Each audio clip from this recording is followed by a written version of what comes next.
सो hey guys, मेरा नाम है दक्ष। आप देख रहे हो मार्वल नर्ड्स यूट्यूब चैनल और आज की इस वीडियो में मैं ब्रेक डाउन करने वाला हूँ व्हाट इफ सीरीज के थर्ड एपिसोड का, जो कि काफी ज्यादा इंटरेस्टिंग दिखाया गया है। मगर भाई अगर मैं अपनी तरफ से बताऊं तो भाई ये एपिसोड बिल्कुल फालतू का एपिसोड था। हाँ, ये मानते हैं कि फाइनली इस एपिसोड में लोकी ने अर्थ पर राज कर ही लिया, मगर सच में यार इस एपिसोड की इस टाइम पे कोई भी जरूरत नहीं थी। मगर हमें उससे क्या लेना देना, हमें तो ब्रेक डाउन करना ही होगा, चाहे एपिसोड अच्छा हो या बुरा। तो यार इसीलिए वीडियो को एंड तक जरूर देखना और वीडियो को एक लाइक जरूर दे देना। और अगर यार आप इस चैनल पे नए हो और मार्वल के फैन हो तो भाई चैनल को सब्सक्राइब जरूर कर लेना, क्योंकि यहाँ पर मार्वल से रिलेटेड कंटेंट आते हैं और आप सबके लिए आते ही रहेंगे। और उसके साइड में जो बेल आइकन का बटन है ना, उसे ऑन जरूर कर देना, ताकि मेरी हर नई वीडियो का आपको एक ना एक नोटिफिकेशन मिल जाए।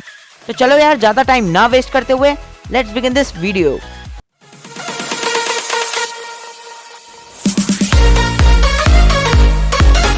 तो भाई ये एपिसोड एक पूरे हफ्ते में डिवाइडेड दिखाया गया है और इसमें हर दिन कोई ना कोई घटना दिखाई गई है। और एपिसोड शुरू होता है हमारा मंडे से, जहां पर हमें सबसे पहले दिखाए जाते हैं नताशा और फ्यूरी, जहां पर वो दोनों कहीं जा रहे होते हैं और वो दोनों कुछ बातें कर रहे होते हैं। जैसे कि नताशा फ्यूरी से पूछ रही होती है कि हम टोनी को अवेंजर्स इनिशिएटिव में क्यों ले रहे हैं, जहां पर फ्यूरी बोलता है कि मैंने एक बार इस टीम में एक रशियन एसेसिन को भी लिया था। और फिर वो लोग पहुंच जाते हैं टोनी के पास, जहां पर हमें बिल्कुल एग्जैक्ट सीन दिखाया जाता है आयरन मैन का, जहां पर टोनी एक बड़े से डोनट के ऊपर बैठा होता है और वो कुछ खा रहा होता है। फिर उसके बाद फ्यूरी उसे नीचे बुलाता है और अपनी बातें शुरू कर देता है, जहां पर टोनी स्टार्क अपने पैलेडियम पॉइजन से परेशान हुआ होता है और एकदम से पीछे से नताशा रोमानोफ आती है और उसकी गर्दन पर एक इंजेक्शन ठोक देती है। मगर इस बार उस इंजेक्शन से कोई भी पॉइजन का असर कम नहीं होता, बल्कि टोनी स्टार्क मर जाता है। भाई रियली टोनी स्टार्क मर जाता है। और जहां पर सवाल आता है कि आखिर कैसे कैसे मर गया टोनी स्टार्क।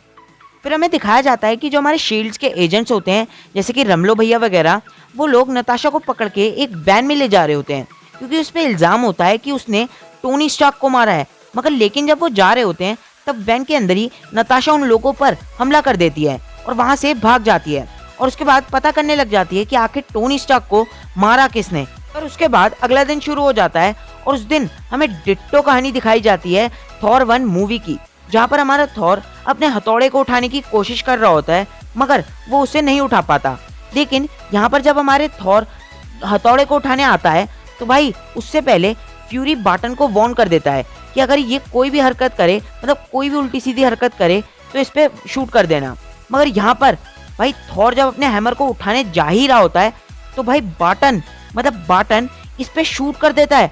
मतलब हॉकाई से उसका तीर उसके हाथ से छूट जाता है, जो कि सीधा जाकर लगता है थॉर को और वो मर जाता है, क्योंकि ऑब्वियसली स्टोरी के अकॉर्डिंग वो उस वक्त सिर्फ एक आम इंसान होता है। और भाई क्लिंट जिसका आज तक कोई भी निशाना नहीं चूका, उससे अपना एक हाथ से तीर छूट गया। This is impossible. पर यहाँ पर शील्ड के लोग आ जाते हैं और हॉकाई को भी पकड़ लेते हैं और एक जेल में बंद कर देते हैं। अब यहाँ पर हॉकाई बैठे बैठे सोच रहा होता है कि आखिर ये सब हुआ तो हुआ कैसे, मुझसे तीर छूटा कैसे। तो उसी जेल में फ्यूरी और कोल्सन क्लिंट से मिलने जाते हैं और जब वो दोनों उससे बात करने के लिए अंदर ही जाते हैं तो उन्हें पता चलता है कि क्लिंट बाटन मर चुका है। लेकिन कैसे? ना कोई अंदर आया ना कोई बाहर गया। तो भाई कैसे? 2 दिन में 3 एवेंजर्स की मौत हो चुकी थी, लेकिन कैसे?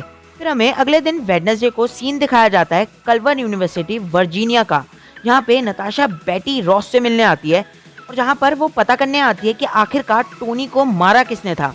और वो वहाँ पर अपने साथ वो ही इंजेक्शन भी लाती है जिसको नताशा ने टोनी को अंदर लगाया था, जिससे वो ये जान पाए कि इसमें ऐसा क्या था कि जिसकी वजह से टोनी मर गया।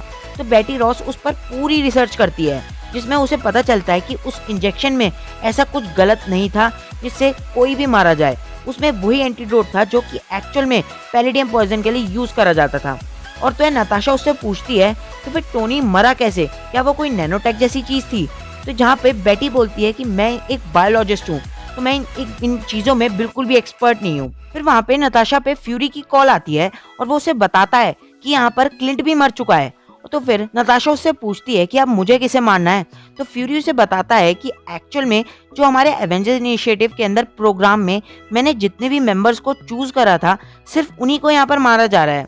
तो वहाँ पर जब फोन कट जाता है तो उसे एक अलमीरा से शोर सुनाई देता है और वहाँ से निकलता है ब्रूस बैनर।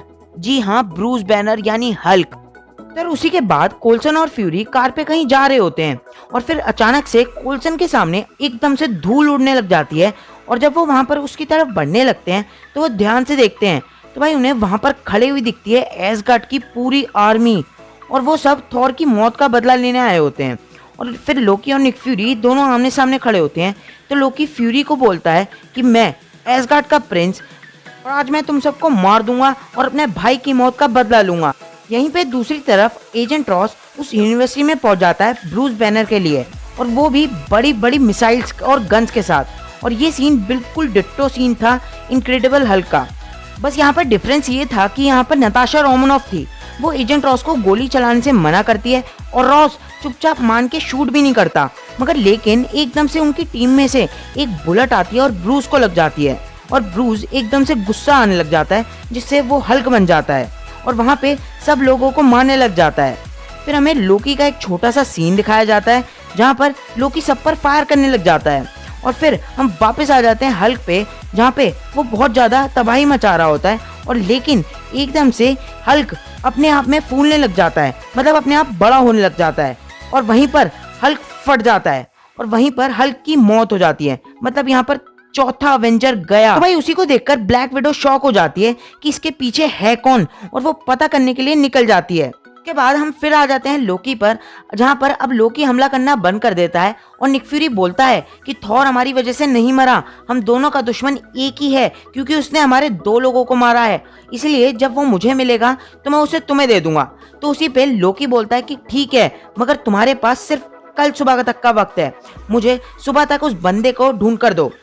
तो यहाँ पे फिर हमें दिखाया जाता है कि नताशा उस बंदे को ढूंढ रही होती है जो कि एक एक करके सारे एवेंजर्स को मार देता है और उसी केस में उसे मालूम चलता है कि जो हमारी होप वैन डाइन थी, मतलब वेस्प थी, उसका अकाउंट शील्ड के एक कंप्यूटर में लॉग इन हो रहा है और ये चीज किसी को भी पता नहीं चल रही। और जैसे ही जब वो निक फ्यूरी को यहाँ पर कांटेक्ट करने की कोशिश कर रही होती है तो कोई इनविजिबल चीज उसे मारने लग जाती है और वो इनविजिबल चीज नताशा को वहीं पर मार देती है। लेकिन मारने से पहले वो एक वॉइस नोट फ्यूरी को कॉपी करके दे देती है और उसमें होप का अकाउंट की पूरी इंफॉर्मेशन होती है, मतलब होप का नाम होता है।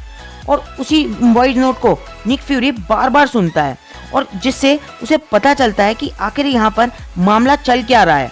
तो अगले दिन वो पहुंच जाता है होप की ग्रेव पे जहाँ पर उसे पता चलता है कि इन सब के पीछे हैंक पिम का हाथ था जो कि सारे अवेंजर्स को एक एक करके मारता जा रहा था क्योंकि उसकी बेटी होप शील्ड में काम करती थी और जो कि 2 साल पहले मारी जा चुकी थी। वो शील्ड से अपना बदला लेने के लग जाता है और वो नहीं चाहता था कि अवेंजर्स जैसी कोई टीम बने और शील्ड जीते। अब हमें यहाँ पे निक फ्यूरी और हैंक पिम फाइट दिखाई जाती है जहाँ पे निक फ्यूरी हैंक पिम की एक्सपेक्टेशन से काफी अच्छा लड़ रहा होता है। जब हैंक पिम निक फ्यूरी से हार जाता है तो भाई यहाँ पर हमें पता चलता है कि असल में लोकी निक फ्यूरी के भेस में बदल के लड़ रहा होता है। और तो उसके बाद एसगार्ड वाले उसे अपने साथ ले जाते हैं जहाँ पर हमें निक फ्यूरी और लोकी के बीच में कुछ कन्वर्सेशन देखने को मिलती है जहाँ पर लोकी उसे बोलता है कि मैं कुछ और दिन अर्थ पर रुकना चाहूंगा। फिर यूनाइटेड नेशन पे लोकी बोलता है कि अब मैंने अर्थ पे कब्जा कर लिया है और तुम लोग गुलाम हो। और फाइनली लोकी अर्थ पर कब्जा करने लग जाता है और फाइनली लोकी अर्थ पे कब्जा करने में सक्सेसफुल हो जाता है। अगले सीन में हमें दिखाया जाता है पोस्ट क्रेडिट सीन जहाँ पे हमारा फ्यूरी स्टीव रॉजर्स को बर्फ में से निकालने लेकर जाता है और उसकी शील्ड पर हाथ फेरते हुए बोलता है वेलकम बैक कैप्टन। और इसी कारण से शायद स्टीव रॉजर्स अभी तक हमें नहीं दिखाए गए। और उसी के साथ हमें देखने को मिलती है कैप्टन मार्वल जहाँ पे वो फ्यूरी को बोलती है कि सो वेयर इज फाइट और वहीं पर ये एपिसोड हो जाता है खत्म। भाई मेरे को तो ये एपिसोड बहुत बढ़िया लगा और आपको ये कैसा लगा मेरे को कमेंट करके ज़रूर बताना। फिर आशा करता हूँ आपको मेरा ब्रेकडाउन पसंद आया होगा। अगर हाँ तो भाई वीडियो को एक लाइक ज़रूर दे देना, एक थम्स अप कर दो। और उसके बाद अगर आप मेरे चैनल पर नए हो और मार्वल के फ़ैन हो तो भाई चैनल को सब्सक्राइब करना मत भूलना और बेल आइकन के बटन को ऑन ज़रूर कर देना ताकि मेरी हर नई वीडियो का आप तक एक नोटिफिकेशन मिल जाए। और भाई मार्वल नट्स को इंस्टा पे भी फॉलो कर लो क्योंकि भाई यूट्यूब पे मैं सारे अपडेट्स नहीं दे पाता और इंस्टा पे मैं सारे अपडेट्स आराम से दे देता हूँ, उनके तुरंत आते ही अपडेट्स दे देता हूँ। तो यार फॉलो ज़रूर कर लेना। तो यार चलो यार मिलता हूँ अपनी अगली वीडियो में ऐसे ही अमेजिंग टॉपिक के साथ। तब तक के लिए गुड बाय, नमस्कार, सत श्री अकाल, आदाब।